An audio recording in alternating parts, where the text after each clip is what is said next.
play on the Pay Me No Mind. Quick update. Just had some great music that I saw pop up yesterday from a couple of different individuals. So I wanted to shed some light on that. Honestly, before I hit go live, just saw an update on a dope new movie featuring Sanaa Lathan. And then saw a dope story last night, a great story just locally here in Dayton, Ohio, that ties into one of these this new record that came out yesterday, this new video. So I just had to talk about it. Again, if you like any of this information, the way it's being presented, the subject matter, subscribe to the channel, hit that like button, leave a comment. Let's chop it up about whatever you know or whatever you think, whatever you believe.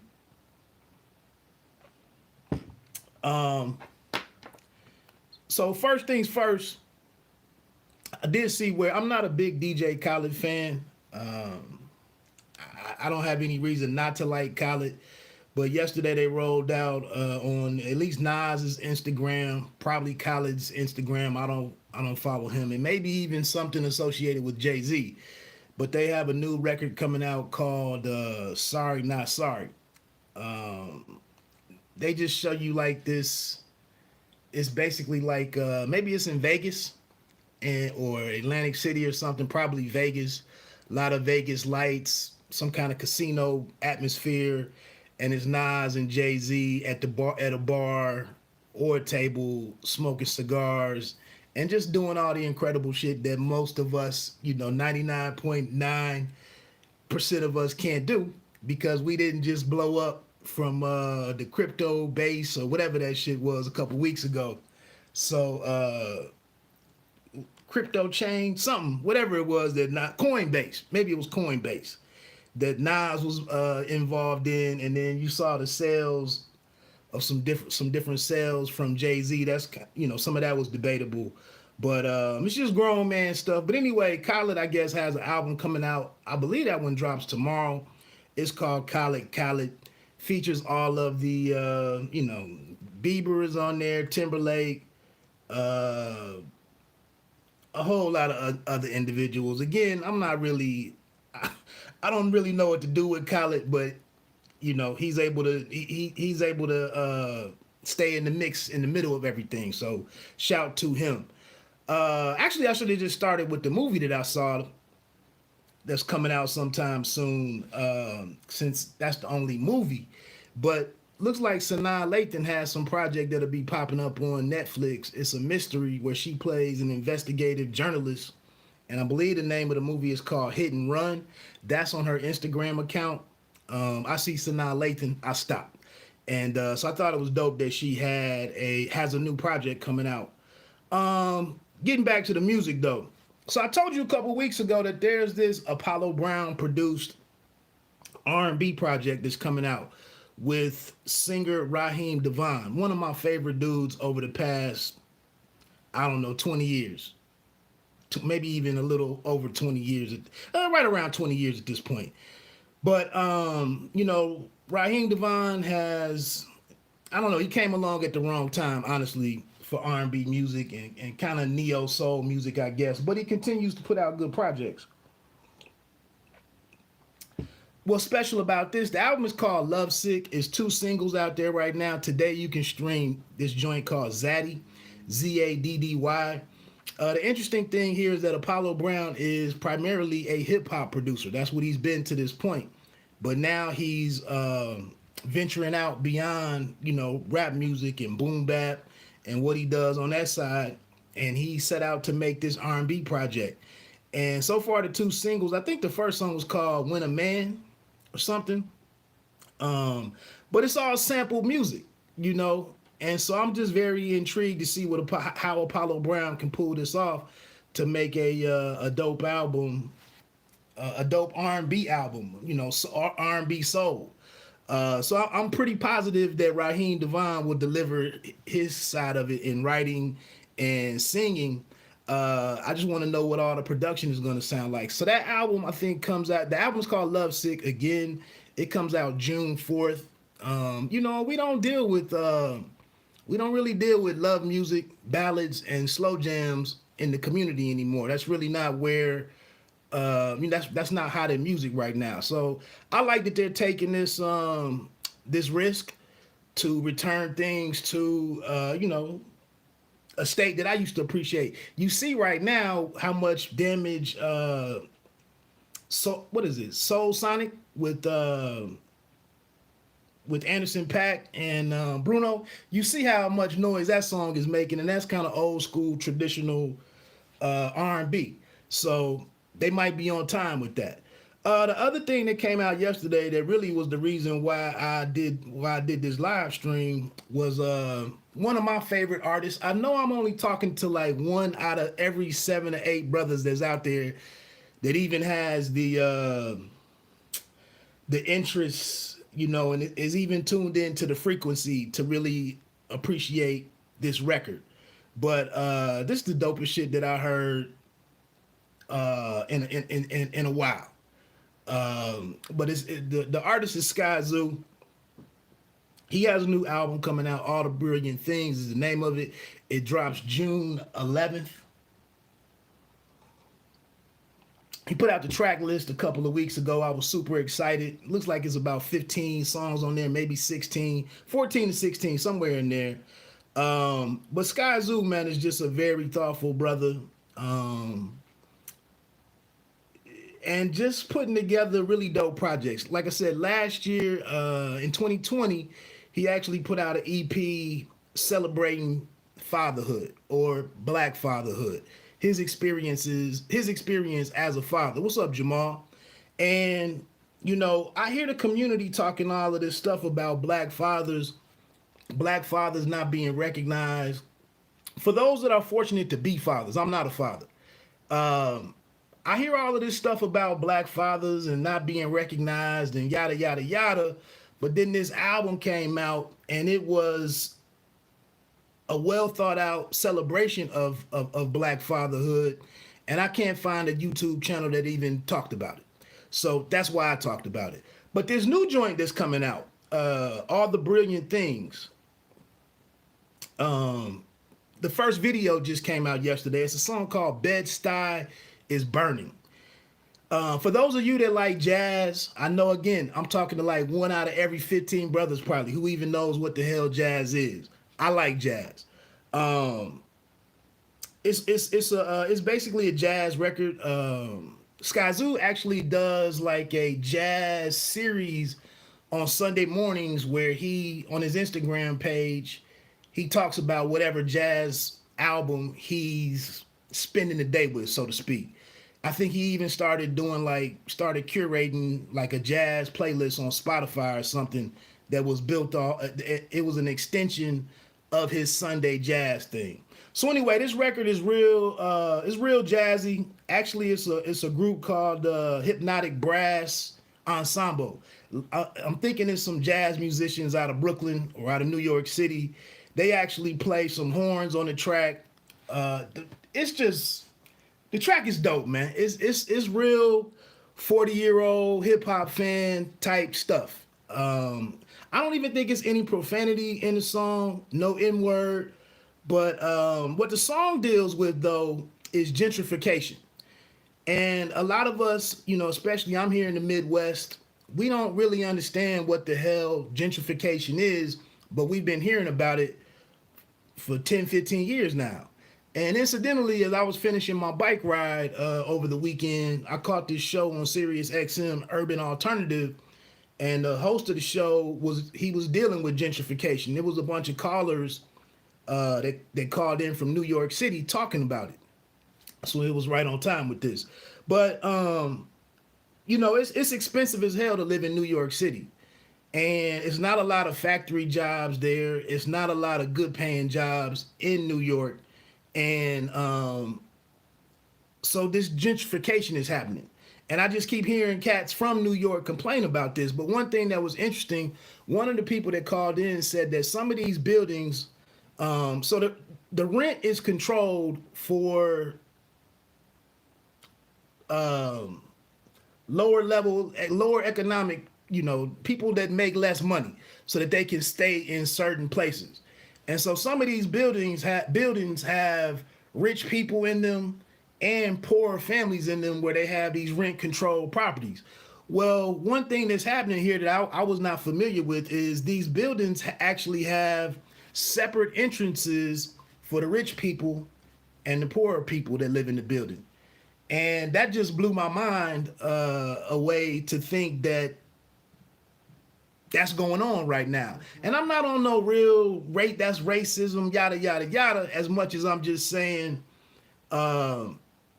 these poor people basically got to go in through the alleyway or in the back of the building. That's how you get in and get into your property or to your home. While all of the people who pay higher rent, they walk in through the front door where the doorman is. That's bugged out to me. But so what Skyzoo is talking about in this song is that his city is changing. The neighborhood of Bed-Stuy, which you might be familiar with from Do the Right Thing, and probably 2 or 3 other Spike Lee movies, was all Bedford-Stuyvesant in New York. This is also the area where Biggie Smalls grew up, and Skyzoo was from there too. But he's saying as this gentrification is happening, it's impacting the neighborhood and the neighborhood that he grew up in. And he has a bar in the song, something about, my neighborhood birthed you and made you as dope as you are, but now you done turned your back on it and you letting this gentrification happen, so you're not around when my city is dying, is what he's saying on there. But just check the song out. I'm not doing it any justice, but if you appreciate higher level thinking stuff and topics, it's a dope record, man. I love the way it's put together. You can nod your head to it. And like I said, you really get a sense of what he's talking about, what's going on in the city. In the chorus of the record, he's talking about don't let this happen to you, to all of these different neighborhoods or cities across the country. Detroit, Atlanta, which not going to happen there, Los Angeles, but he says DC, he calls out a couple of different places and says, don't let this happen to you. Another thing that's going on with that, though, is that when gentrification happens, the thought is that the poor people should just move out, just be gone. But a lot of these people don't have the means to move. And a lot of people, whatever equity they do have in these houses or these homes, maybe they're kind of quote unquote grandfathered into this house, but now the taxes go up immensely, and now the people can't afford to pay the taxes on the property, so they lose their homes. And this might have been passed down a generation or two or whatever, and so it's affecting people. So that brings me to my last point that I was gonna make, because I just saw this story last night and it ties into this. Here in Dayton, Ohio, they're getting ready to open this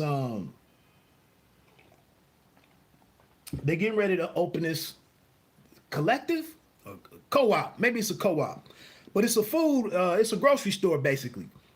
And it's in a part of Dayton where there aren't a lot of grocery stores at this point. They use the term food desert. And over the last 25, 30 years, I've just watched the city of Dayton die, literally die. The major hospital that was in Dayton, it closed. So if you think about it, people that have emergency situations, whether you've been shot in the street or whether you just had a heart attack, now the response for, medical services to get to you has been increased significantly to where people can just die in ambulances because the nearest hospital is farther away now. Oh, okay. I didn't know you. I thought you was from this area, but that's cool. That's cool, Jamal. But so like I said, what I've been watching is over the last 20, 30 years in Dayton, it's nowhere for people to get real food and to shop and whatnot. So this group of people have gotten together. I didn't even know this was going on, but they've opened this store. The store is open, is ready to be open. I think it might open this weekend or within the next week and a half. I don't know how many individuals it is. It's maybe 15, 20, but they've all chipped in and they're opening up this store.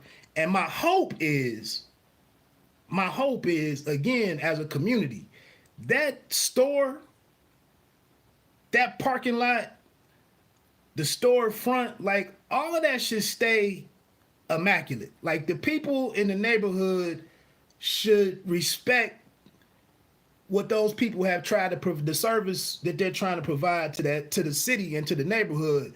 Like it's a chance to show that you care about where you live.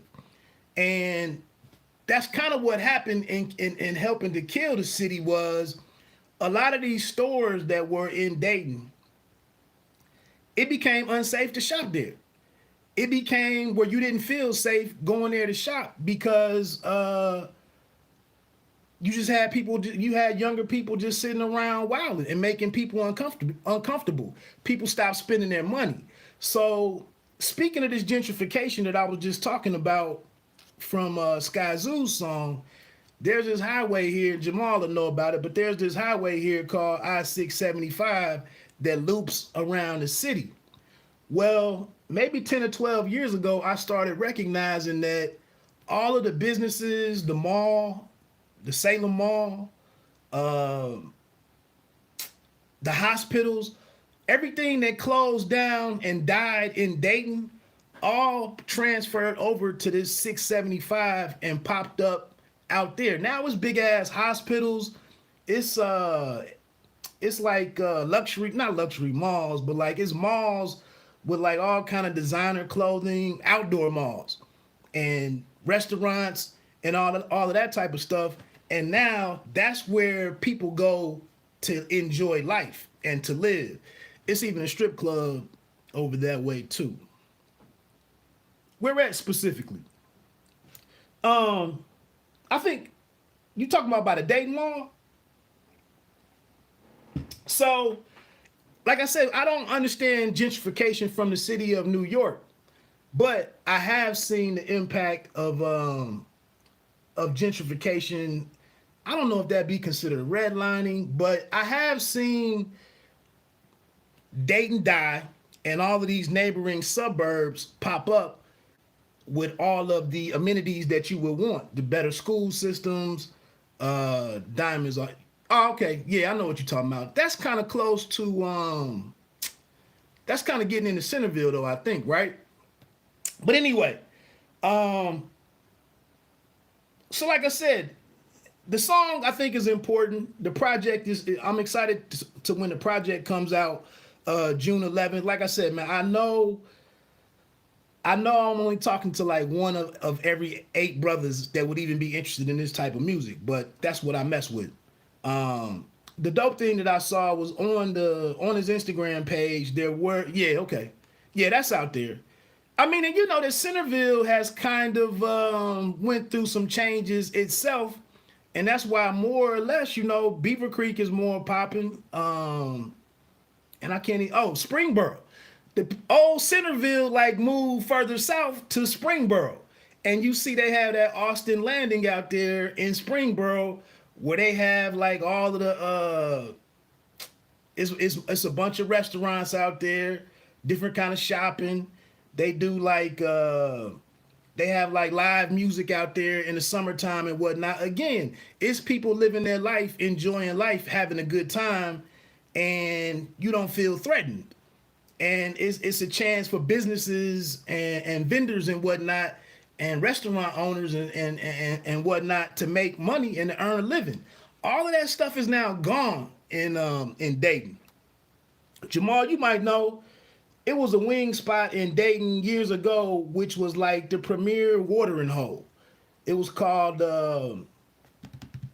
Roosters. Roosters on Main Street. It was the spot. And year after year after year, you couldn't go into Roosters no more unless, you know, it was a brother that got, it was 1 or 2 shootings in the parking lot. And it just really became an area if you was a working brother or a young professional or whatever, it wasn't worth risking your life to go in there to get some damn wings and maybe you get shot in the parking lot or beat up or whatever. So what happened was Roosters moved out to the suburbs. They got 2 or 3 locations off of 675. They got one in Huber, one in Centerville, and the businesses just moved. And like I said, it's really nowhere. It's not a lot of places in the city that have really survived over the last 20, 25 years. And again, people don't feel safe going in these places, spending money in these places, and hanging out in these places if you might not make it home that night. So that was kind of that. And another thing before I'm getting ready to get on off of here, another thing that you see is, even looking at the presidential address last night, a common thing that you hear a lot on social media is that, look at all of these Democrat-run cities with the high crime, and why don't you try something else? And so, and that's where they leave it. And I'm not saying that that's completely false or propaganda or bullshit. But what I'm saying is, a lot of these inner cities, a lot of these big metropolitans, they don't really have jobs for the people that live there. So it's very difficult for these local administrations and whatnot to really do anything with what they have to work with. So it's a bigger discussion to be had, because in the surrounding suburbs, why are they thriving? And that's because, again, as these different as the infrastructure has built out in the surrounding areas, that's where the factories move. That's where the jobs move. That's where the hospitals moved. And once these certain businesses open up, the other, once a Home Depot comes in, once a Lowe's comes in, once these anchor stores and big box stores open up, that's where all the small, mom and pop stuff opens up next to those, or the restaurants open up next to those. So it's just an interesting thing to watch if people have been paying attention and get away from this live Republican stuff. It's a deeper discussion to be had there. But anyway, I'm interested to see what Skyzoo does with it on this album coming up, All the Brilliant Things. But check out that video, man. Bed-Stuy Is Burning. The song is dope. It takes me back to like 1990 hip hop. Shout out to Rashid Hadee, a producer out of Chicago. I was just checking out his work with his partner from Chicago, Phil Moore Green. They just put out an album maybe 2 weeks ago that's got a lot of thoughtful records on there. I might do a review of that one in the next couple of weeks. But shout out to Rashid for being based in Chicago and now producing a record like this. That's good for his brand. And like I said, I'm digging his sound. He kind of brings a lot of jazz with his production, which is a good thing for me. And I'm just interested to see what he does next. And that's it. Let me get on out of here. Have a phenomenal day. Check out that Bed-Stuy Is Burning. Check out Zaddy by Apollo Brown and Raheem Devaughn. See whenever they're gonna release this song, Sorry Not Sorry, with Jay-Z and Nas from DJ Khaled. My name is Wood. You don't have to be great to start, but you have to start to be great. Peace.